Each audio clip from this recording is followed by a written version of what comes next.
My kind, ek wil graag vandag met jou praat oor jou finansiële verbintenis. My finansiële verbintenis, Here? Dis reg. Ek wil graag weet op watter manier jy jouself al finansiëel verbind het aan my kerk en my koninkryk. Ek het my hart aan die Here gegee en ek gaan gereeld kerk toe en ek gee aan die armes daar buite en ook vir die ouens op die straathoeke. Wonderlik, wonderlik. Maar wat ek graag wil weet is, het jou beursie al tot bekering gekom? My beursie, Here? Ja, dis reg. Ek wil graag weet, wat is jou finansiële bydrae wat jy maandeliks gee?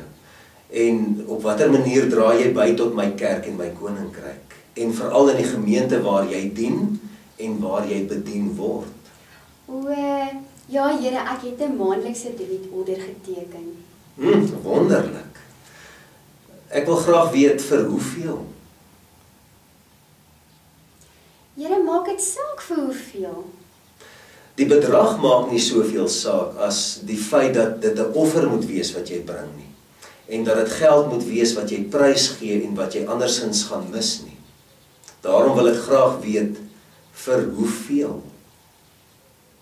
R20.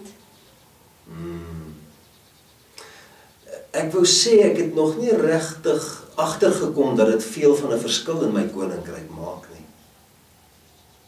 Here, maak my R20 nie 'n verskil in u koninkryk nie. Dit maak R20 se verskil. Maar wat ek bedoel is, dis nie noodwendig 'n offer of 'n prysgawe nie. Want die vraag is of die R20 'n verskil by jou maak. Here, maar ek verstaan nou nie mooi nie. Die weduwee in die Bybel het 'n paar munte ingegooi en u was daarmee tevrede. Ek was. Haar offer was vir my aanvaarbaar, want jy sien, dit was 'n offer, dit was haar alles en haar laaste wat sy vir my gegee het. Haar R20 was soveel as wat R2000 vir jou sou wees. Here, maar dit gaan mos nie oor die geld nie, dit gaan oor gesindheid.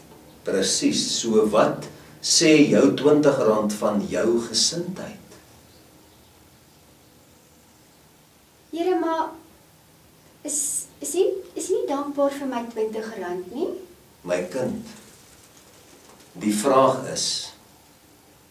is jy dankbaar?